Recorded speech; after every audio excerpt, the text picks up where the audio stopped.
Will Alec Baldwin go to jail, or will he walk free of charges? He has been indicted, actually by a grand jury, but will he go to the slammer? Well, we're going to talk about that and a whole lot more on this episode of Charlie Crimebuster. Yep, it's what some people are calling the fastest minutes in podcasting. The views and opinions expressed in this podcast are solely those of the individuals interviewed and participating in this show, and do not represent those of Charlie Crimebuster nor Peacemaker Network. All individuals described or mentioned in the podcast should be considered innocent until found guilty in a court of law. This podcast contains subject matter such as violence and graphic descriptions which may not be suitable for all audiences. Listener discretion is advised. Well, hello and welcome to another podcast of Charlie Crimebuster. And today we're going to be talking about that movie star, Alec Baldwin. He's in a heap of trouble.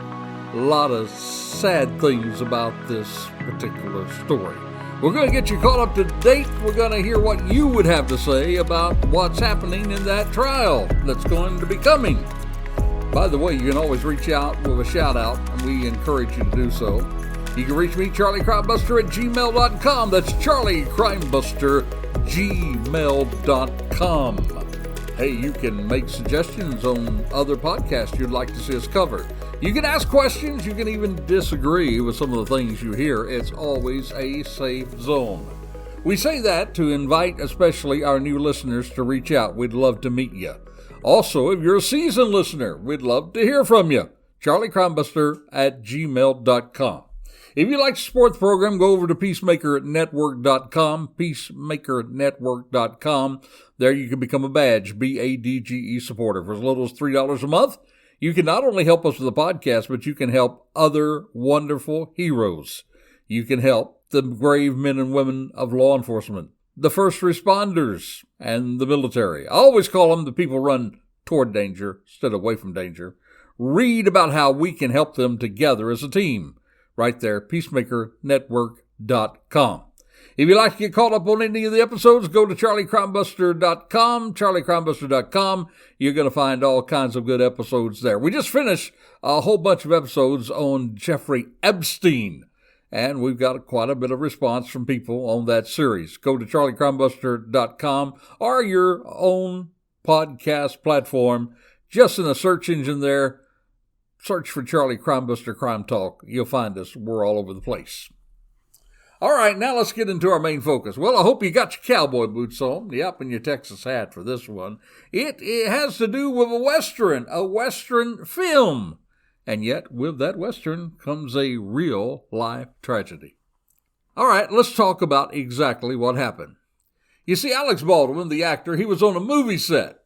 This movie is a movie called Rust. Now, Rust is about something that transpired way back in the 1880s in Kansas. You see, there was an aging outlaw there by the name of Harlan Rust.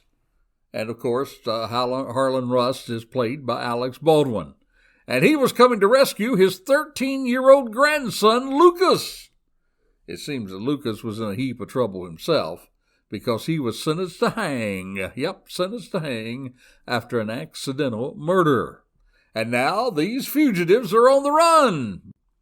And you can almost hear the galloping horses, can't you, when you put this in your mind? Because chasing after them is Rust's one long-time enemy, a guy by the U.S. name U.S. Marshal Wood Helm. And what Western would not be complete without a bounty hunter? Yep, flash now. Here comes the bounty hunter. His name, Fenton Preacher Lang. And so this Western is being produced, of course, and there Baldwin is on the set. In fact, it was in May of 2020 that it was announced that Alec Baldwin would produce and star in Rust. Again, this was a story that was created with writer and director Joel Souza. Now, Baldwin told the Hollywood Reporter that he was just thrilled to work with Souza after he had missed the opportunity now. He missed the opportunity to star in Crown Vict.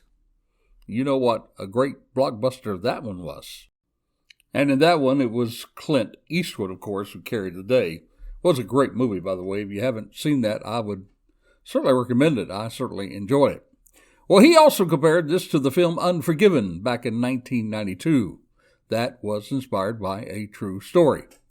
Now, when Baldwin was asked about his gunslinging and his horse riding skills, well, he said, quote, "They're always at the ready. I'm an actor of the old school. So you read my resume, my motorcycle riding, my French juggling, my horseback riding, my gunplay. It's all right at my fingertips all times." By the way, speaking of his fingertips, that could be the real question of the day. Did his finger actually pull the trigger that killed another person in real life? Now, Rust was being produced on a $6 to $7 million budget. It had been described as a quote-unquote passion of project for Baldwin. And that production, well, involved about 150 crew members, half of them local, 22 principals, 230 background actors from New Mexico. And it was, well, scheduled to film for around 21 days. And the filming, it began back on October the 6th in 2021. By the way, here is something very, very interesting. I want you to really listen to this very carefully. It could lead us to realize how this innocent person was actually shot there on that set by a real-life bullet that killed a real person. You see, on the morning of October the 21st, 2021 now, that was the 12th day of the filming, there was actually 7 unionized members of the film camera crew. Well, they actually staged a walkout. They did that around 6:30. They claimed they were told to leave the set. Producer even threatened to call the po-po. And these guys were replaced. But now get this. According to a statement given to the Wrap by an anonymous insider, now this is very interesting, several of the crew members took a number of prop guns off set that day, including, now get this, according to them, the firearm involved in the incident. And what did they do with it? Well, they passed the time shooting at beer cans, hold on to your hat, with live ammunition. Now, after the lunch break, the prop guns, well, they were returned. Not clear yet if those firearms were checked again. Now, I would say, in regards to this claim, as of October the 26th, Santa Fe County District Attorney said those claims were not confirmed. But there are some people saying that really happened. If it did, could be a real good look at what happened and how that live round got into that weapon. But even if the live round was in the weapon, there are other safeguards they should have been following. You're going to find out about that as we go ahead. Now, later that day, the cast and the crew, they were rehearsing what was to be a gunfight scene taking place inside the church at Bonanza Ranch. We're going to tell you all about how the shooting really happened in a moment. But right now, it's time for what we call here at Charlie Crimebuster, our crazy crook story. You see, it allows us to kind of lighten the load a little bit with some of the dark things that we share. So here we are today with Charlie Crimebusters, and we'll be right back in a short moment after you hear this crazy crook story with what really happened that caused a real person to die at the hands of Alec Baldwin. That in a moment. Now, it's time for our crazy crook story. Now, our crazy crook today comes from the state of Colorado. Now, when the officer was walking up to the window after he pulled a man over around 11:30 in the evening, he was somewhat shocked to find not the driver, but a dog in the driver's seat, while a man was attempting to get into the passenger seat. Now, upon further inspection, guess what? The police realized the dog wasn't the one driving at all. But the silly dog was trying to cover for his owner, who appeared to be a little tipsy. Somebody said, well, that gives new meaning to the word road dog. Somebody said that. I didn't, so don't get after me on that. Well, this driver was attempting to switch seats with his pal there, and we can only imagine, what he was doing there. Come on now, get over here. Be cool. Now, according to Cass Soups, the police pulled the guys over, the two over, for doing 52 mile per hour in a 30 mile per hour zone. And then when they walked up and saw the driver attempting to switch places, he approached, watched the entire process, and then he claimed that he was not driving. Yep, the dog was driving. Well, for whatever reason, the police questioned, get this, surprise, surprise, the man's sobriety. When the officers asked him how much he had to drink, well, then the suspect, he decided not to answer. He ran off, and he left poor old Rover there holding the bone. Suspect didn't make it very far. You could say, well, I'm not even going to say it. It's going to say he healed, but I'm not going to do that. Well, most people realize it's illegal, probably, to let your dog attempt to drive. We don't really need to answer that question. But this ploy just did not work. When the Boulder Sheriff's County showed up, they were so concerned about the foolishness of the plan, they actually had the guy checked out medically. Well, needless to say, the guy was charged driving under the influence, driving under the ability while impaired, driving under suspension. Oh, that's a surprise. Speeding, going 20 to 24 miles over, and resisting an arrest. Well, also, surprise, surprise, he had multiple warrants out of another area when he was stopped. But don't worry about the dog. I know you're all saying, what happened to the dog? Well, he was actually turned over to someone who loved the dog and who knew the dog, so the dog is fine. And the poor man, he's in the popo. So our crazy crook story today is this crazy crook who decided to try to pin it on his dog for a DUI. But instead of pinning it on the dog, this guy ended up in the pen. And that, my friend, is Charlie Crimebuster's Crazy Crook of the Week. Now back to our main focus. So it was later that day, after those guys went out and did their little shooting there on the side, that the cast and crew was rehearsing a gunfight scene that was to take place inside a church at the Bonanza Ranch. Now, the firearms and ammunition, they were removed from a locked safe. There was an armorer there. They usually have an armorer on hand. Her name, Anna Reed, had placed 3 guns to be used in filming on a cart. Among them was one, a plastic gun that could not shoot live ammunition, a modified weapon that could not fire any type of ammunition, and a solid frame .45 Colt revolver, which was the gun that was used. Now, according to a search warrant, the guns were briefly checked by Reed. Before the assistant director, Halls, he took that revolver over to the prop cart and handed it to Baldwin.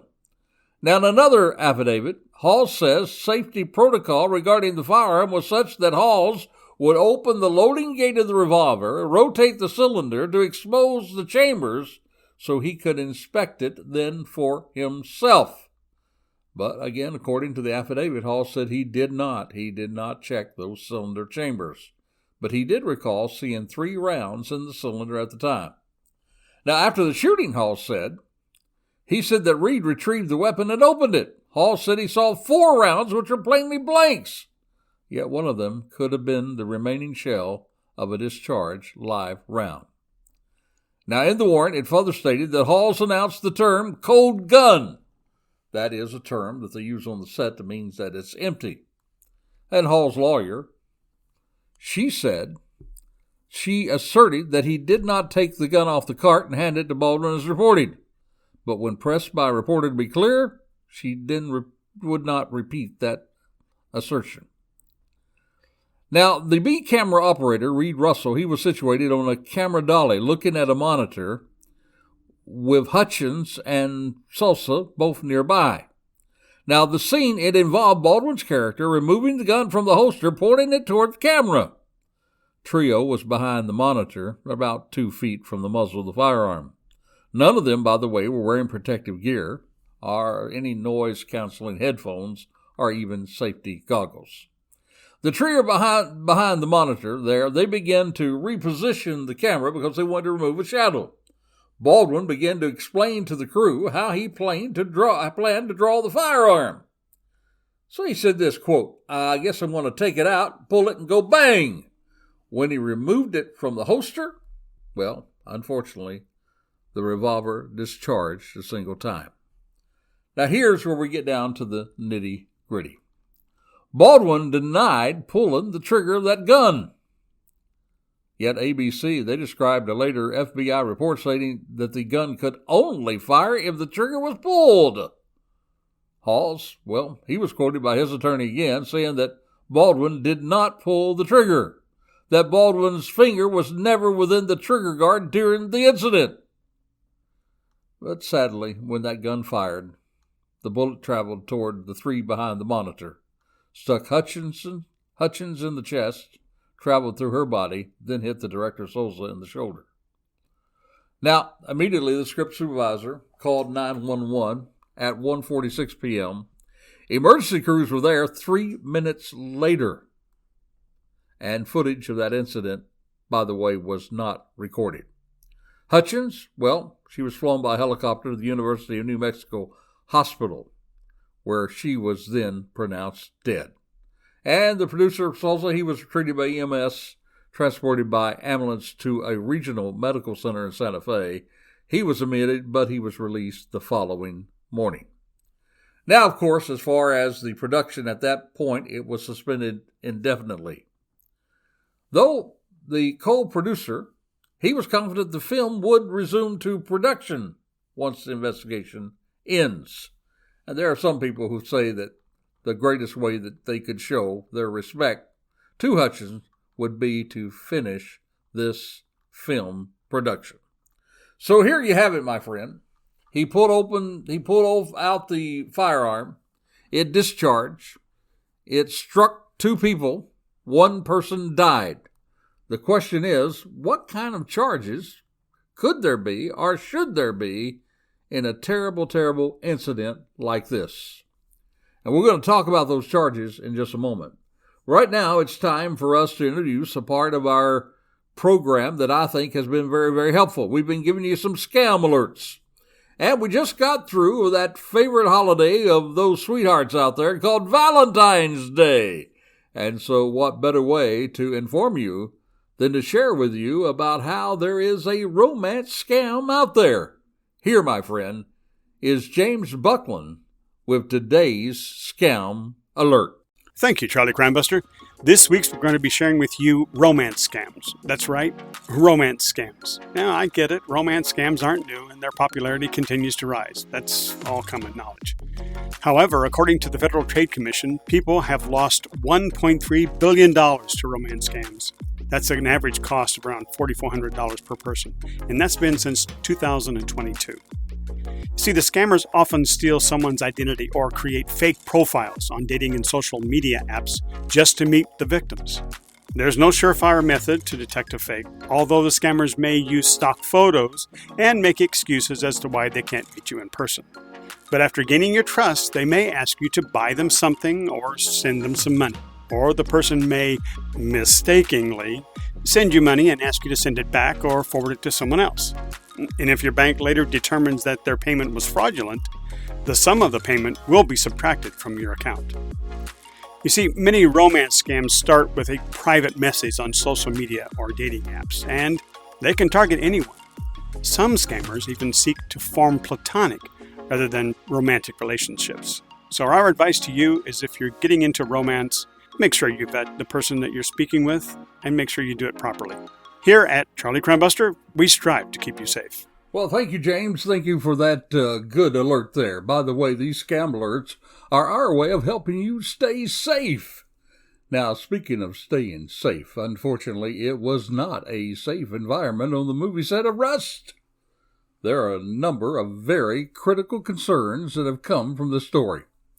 Let's talk about those before we get to the charges. First, it should be said that this was a very low-budget movie production. It was estimated to be about $7 million. That was the budget for this particular movie. Now, to some of us, $7 million, well, that's a whole lot of money, right? Yep, a whole lot of money for me, probably a whole lot of money for you, but for the movie industry? Gosh, there are movies that cost well over $100 million to produce. That makes money, but it takes that to produce it. So in terms of movie to movie, it's safe to say, my friend, it was low budget. And because it was low budget, well, producers have a tendency to cut corners. An example of that is the armorer of the set. This young lady by the name of Miss Reed, Angelica Reed. Miss Reed was only 24 years of age. And while she was the daughter of a more experienced armorer, This was only about the second movie that Miss Reed had ever worked upon. The other one, well, there was even criticism about how she handled that job, and there were reported accidental discharges at least. Those, though, did not cause injury and death. But she was also in charge of the props. So you see, she was really doing two jobs. That armorer should be focused only on that job. But again, it was low budget, and what were they doing? Yep, you got it right. They were involved in cutting corners, trying to save the bucks, you might say. And there were already concerns about safety on the set. Hey, by the way, remember earlier when I mentioned the fact that there were people who went out on strike, left the set? Well, there was a group of people on the very morning of this tragic shooting, so there was a lot of tension on the set already. They literally walked out of the set. They quit. In fact, they were told to get out. They were told that security was going to escort them away. And these people that walked out, they were a part of the union. 7 of them were so. They had real concerns of at least 3 areas. One, they were promised that they would have motel rooms near the set there in Santa Fe there in that area. But instead, they were put around 50 or more miles away, which meant coming and going, well, gosh, an extra 2 hours on the road traveling. So remember, these are folks that are behind the camera. They stand there for 12, 13 hours a day in the hot sun. Then they would have to travel over an hour back to their motel rooms to get their dinner. So it was pretty sure by the time they got dinner and all that, they would not be getting the needed 8 hours of sleep. Tired people make mistakes, and it can be dangerous. In addition, remember this was scheduled. The shooting was only 21 days of filming, when most such productions are at least 30 days. In other words, they were constantly cutting corners to deliver a production on the cheap end of the scale. So the question, my friend, is, by cutting these corners, did they hire an armorer that was not qualified? And could that have led to this terrible, tragic death? Well, we do know that the weapons were not locked up all the time like they should be. In fact, numerous reports says that there were those times when people would take those weapons out and do what they call clinking. Now, that's a term that means they would take the weapons out of the desert, fire live rounds out of those weapons, shooting cans and jars way out there in the desert, clinking. And it is reported that the very weapon that was used to shoot Miss Hutchins was one of the weapons that was used to shoot live rounds. It was indeed the weapon that Alec Baldwin used when the weapon was discharged and Miss Hutchins was killed. So, my friend, there's a lot of very serious, some negligence there, to say the least. So instead of locking up the weapons, keeping live rounds away from the production, they were not following safety measures that should have been in play. Now, the armorer should have assured that the weapons were safe. And next, when Alec Baldwin was handed that weapon by Assistant Director Halls, that weapon should have been inspected properly. Well, Assistant Director Halls, he did look at it briefly, saw 3 unlive rounds in the chambers, but he did not roll that chamber to check the other chambers. And so then he announced gun cold. That's the terms that says that the gun is safe. Now, what should have happened is that first the armorer should have made sure that the weapon was safe. Next, the assistant director, Halls, he should have checked those chambers and checked it better before he declared it safe. And then, my friend, even Baldwin himself should have checked that weapon on a 3rd safety check. That did not happen. So instead, when Baldwin was practicing as a quick draw for the gunfight in the church to be filmed, as they were working on getting the camera shots correct, getting it all lined up, he drew the weapon out of the holster to practice, and it discharged, and shot not just 1, but 2 people. The round went through Miss Hutchins and the producer, Souza. And while aid was rendered within 3 minutes, this film was shot on a ranch way out in the country, which means it was far away from the hospital. Miss Hutchins was transported by helicopter to a trauma center, but unfortunately bled out and died. Mr. Souza, he was taken by ground to another hospital, and thankfully he survived. So now, after the fact, everybody is blaming everybody else, and criminal charges have been made. And while we know that no one would have intended for someone to die, nonetheless, negligence was obvious in this situation. Now, Baldwin, he politically stated that he did not pull that trigger, but that the weapon fired as he drew it out of his holster. However, later, the FBI, they disagree. Those who examined the weapon, they disagree. They basically said that the trigger had to be pulled for the weapon to discharge.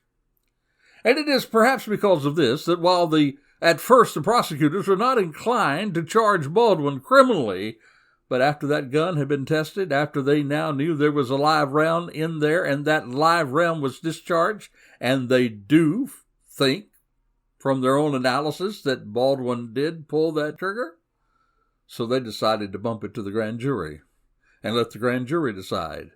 And the grand jury decided that Alec Baldwin was negligent, and they charged him with a felony. Now, others have said that also contributing to this fact was the fact that Baldwin is also a producer. In other words, he's at the top, and when something like this happens, you usually go to the top. They're responsible, right? He was at the top. He was among those that was cutting the corners financially on this movie, and he was at fault of that. Criminally, he was negligent. Now, to be sure, others too have been charged, and many no doubt will be a part of a civil lawsuit, several of them already in the making. But our focus today is on the famous actor Alec Baldwin. What part do you think that he played in this terrible, tragic death? Should he be charged criminally? Should he go to jail or prison? Do you think that he will? Well, he has indeed been indicted, and there is a high probability that this will go to trial. He's charged with negligent homicide. It's a felony. There can be real jail time connected to it. So, my friend, what say ye? Is he guilty or not?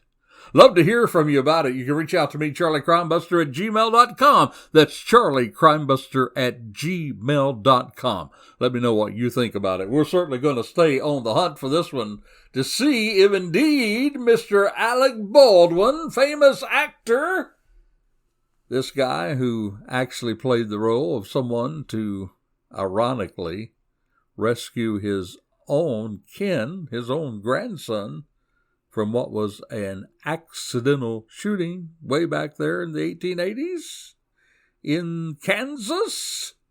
Ironic, isn't it? He was there to rescue his grandson from an accidental shooting. He ended up accidentally shooting someone himself. So, will he be charged or will he not be charged? Is he guilty or not? Food for thought.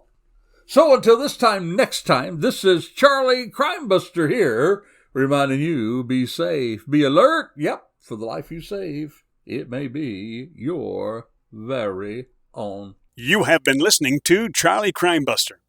You can find additional podcasts at charliecrimebuster.com. You can also support our first responders, military, and law enforcement communities at peacemakernetwork.com. If you would like to make suggestions for future podcasts, please send your ideas to charliecrimebuster@gmail.com. That's charliecrimebuster@gmail.com. Thank you for joining us today, and we hope that you will join us next week for another exciting crime story with Charlie Crimebuster.